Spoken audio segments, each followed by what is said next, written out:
guys, it's Victoria. Welcome back to my channel. I feel like I've been doing a lot of Milso related content lately, and I'm honestly really excited about it. I feel like I have good information to offer to you guys, and I feel like I haven't done enough of these kinds of videos on my channel. So give this video a thumbs up if you're excited for the Milso content. I would love to make more. If you have any suggestions, leave them down below. This video is going to be another addition to the series I created on my channel called A Milso's Survival Guide. I'm going to link my other videos down below in this series, and hopefully some of you guys will find this helpful. Today's video is going to be all about tips for new Milsos, and if you are unfamiliar with the term Milso, it basically stands for military spouse. So that could mean like a military significant other or a military spouse. So if you're dating or married to somebody in the military, I feel like all of these could apply to you. Some of these could only apply really to the people that are married and living with your significant other at a duty station, but really most of these can be applied to any of you who are dating somebody in the military. So I hope that you guys find this helpful. So like I typically do with these kinds of videos, I always do a list on my phone just so I can like look at it, and I always kind of like plan these out beforehand so I know what I'm going to talk about, what I'm going to say.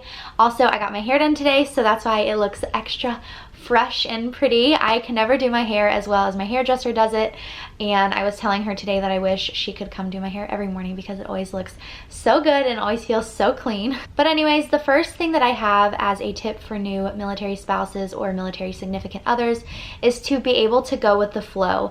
I think that this is probably my biggest tip for military spouses, is that you can't— oh my gosh, I just had the look of sheer terror on my face because this little clip was next to me on the floor and I thought it was a cockroach and I was about to jump out of my skin.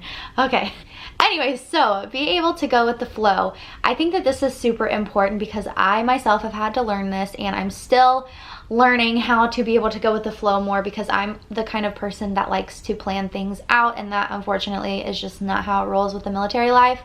And you have to be expecting the unexpected and just know that things are going to change and that you're just going to have to be able to adapt and overcome. We have had to do this so much, not just me but my husband as well, and I think especially as the spouse of somebody who's in the military, you have to really learn how to adapt because it's not really their fault that these things are happening. You just kind of have to embrace it and make the best out of the situation. And this kind of goes along with my second tip, which is to not have expectations. The military life is always changing, and there are going to be a lot of lows and a lot of highs, and you're just gonna have to kind of find the joys in everything. And I don't know, it's really hard sometimes because we're kind of going through, I want to say, like a low season right now in Devin's military career. It's been a little bit rough, to be honest with you guys. I feel like maybe in a few months I'll be able to talk more and open up to you guys about a lot of the things that have been happening and kind of just explain everything, because there's a lot of things I want to talk about that we've been going through, but I really don't think Devin really wants me to talk about some things yet, or just like certain things we just don't need to talk about, I guess, on my YouTube channel, which is unfortunate, but because I would love to share everything with you guys. But yeah, there's going to be a lot of highs and lows, and if you have set expectations, your kind of hopes are going to be crushed a lot of the time. And I don't mean for this to be a negative video, and I don't want you to think that being a military spouse is a negative thing or that it's all bad, because that's totally not true. But I think that a lot of people have the mindset that it's all sunshine and butterflies, and that's totally not the case. So when I say don't have expectations, I don't mean don't have good expectations, because it's all going to be bad. Just having expectations of how things are going to run and how things are going to go, most of the time that's going to change. So just prepare for the unexpected, if that makes sense. The next tip that I have is to utilize Facebook groups and also YouTube videos, just like this one that you're watching right now. I really have learned a lot from Facebook groups and YouTube videos. If you search things, like for example, I just did a video on— what did I do a video on? the pros and cons of living on a military base, and before I posted it I searched the video to see like what other ones there were already and the titles and things like that, and there was a lot of them, quite a bit, and I found a couple military spouse channels that I subscribe to from that. And if you search anything like tips to surviving BMT, I have a video on that. You'll find a bunch of videos that are on that kind of subject if you want to learn about it, or about PCSing, which I also have a video on that. Or you could look up videos on deployment. There's so many different things you could look up videos on, surviving tech school, everything like that. I would just search YouTube, and there are a lot more military spouse YouTubers than you think. Some people may have only posted 1 or 2 videos, but that video might be super helpful for you, so you might be able to utilize it. And also on the Facebook groups, I always refer to Facebook groups when talking about like military related stuff, and it's probably because I really feel like they can be really helpful, even though a lot of people say there's a lot of drama, which there is sometimes, and I know some groups have more drama than others. The Eglin and Hurlburt Military Spouse group page on Facebook is kind of like in between. I feel like the moderators or admins or whatever do a pretty good job at like filtering out the nonsense, but there definitely is still some like rudeness sometimes. But if you just search anything in those groups, you'll be able to find other girls who are going through, or guys, the same thing that you're going through. So I think that those can be really helpful as well. Some of these things that I'm talking about might be pretty obvious to some of you, but for those of you who are just starting out and maybe haven't had anybody in your family in the military or know anyone in the military, these things are totally brand new to you. I have girls message me all the time asking me about basic training and things like that because they have absolutely no clue what it is or what it's about or the rules or anything like that. And that's okay, because it's a totally new world, a new language, a new everything that you have to learn, and it's really can be really overwhelming at first, but I promise it can be made easier with the help from people like me and lots of other girls here on YouTube who post videos like this to help you new Milsos out. So my next tip is to be patient with your significant other. I have had a hard time with this as well. You have to remember that your spouse, it is not their fault that the military sucks sometimes. They might be getting called into work a lot and they don't make any extra money for it, or they're working overtime and they don't make any extra money for it, or they have to work a day and then a night the next day. My husband just had to do that, and it's really not their fault that they're not getting to spend time with you. Or if you guys get orders and you feel like you just moved somewhere and now you have to pick up and move somewhere else, like that's not your spouse's fault, and try to have patience with them and try not to take it out on them. I know when Devin was in phase 1 of his tech school, I was not on his orders to live with him, so I moved there on my own and lived with a family member and worked full-time, and then we saw each other like after he was done with class during the day and after I would get off of work, and then he would stay with me on the weekends.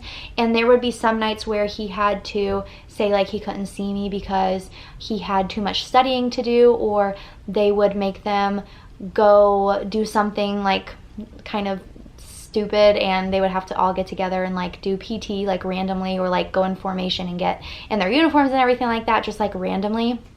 And I would get upset because I'm like, well, I really want to see him, but I know it's really not his fault. He can't really help it. And sometimes those things take precedent over you, which is really hard. I didn't write this one down, but it just kind of popped into my head. You have to be okay with the military coming before you almost all the time, and I know that that's really frustrating and it can be really sad, but it's just the fact of the matter, and you kind of have to learn to take it with a grain of salt and know that your husband or your wife or your boyfriend or your girlfriend does love you and they do care about you, but sometimes they just can't help what happens in the military, and they're going to be told what to do and they don't really have a say or a choice in it. There is a phrase that my husband uses all the time, and it's called voluntold, which I'm sure that some of you have heard before, and that's basically when they get voluntold to do something where it's kind of like they're looking for volunteers but they're kind of forced into doing it, and that's really frustrating. But it's just the name of the game, and you kind of have to, I don't know, you just kind of have to get used to it. My last tip, and this could be like the most helpful one to you possibly, it is to find your own thing and to like do your best. So what I mean by this is that I spent a long time when Devin joined the military. My husband is in the Air Force, if you guys are new, and he has been in for over 3 years now, and we've been through a lot. He has not been deployed, but I feel like we've been through a lot with the military. I have moved like 3 times, and it's just been a lot in the last 3 years. Just a lot has gone on. The changing of the shifts, the crazy hours, the moving, the picking up my life, quitting jobs. I've quit, I feel like, so many jobs, and you just have to find your own identity and like your own passions, because if you don't, then it can feel like your whole life is revolved around your military significant other and their military career. And I struggled with that for a long time. I didn't get to start school until this last year that we were stationed here on Eglin Air Force Base, and I just felt like it wasn't worth it for me to start school because we had moved. I moved to Texas, lived there for 5 months, then I moved to back to Ohio. We were stationed there and lived there for 9 months, and then we moved here, and then we have lived here for almost 2 years now. So I just felt like it wasn't worth it to start school until we were settled for a little bit, and so I had to put like my career on hold, and I was kind of just like working in daycares, doing that sort of a thing, but I knew that wasn't what I wanted to do forever. And luckily I have my YouTube channel as a hobby and a job. I consider it a job as well, but it's also a hobby that I love to do. And luckily I had that, because I don't really have any other hobbies. I would say, like, I don't knit or paint or sew or anything like that, and if you do, then that's super cool. But I just really suggest finding something that you can do for yourself outside of spending time with your significant other, because it's really important that you focus on yourself, or otherwise you might find yourself getting a little bit resentful towards your spouse, thinking that your whole life revolves around the military and their career and everything like that. So I highly suggest, if you want to go to school, go to school. If you don't want to go to school and you want to be a stay-at-home mom, be a stay-at-home mom.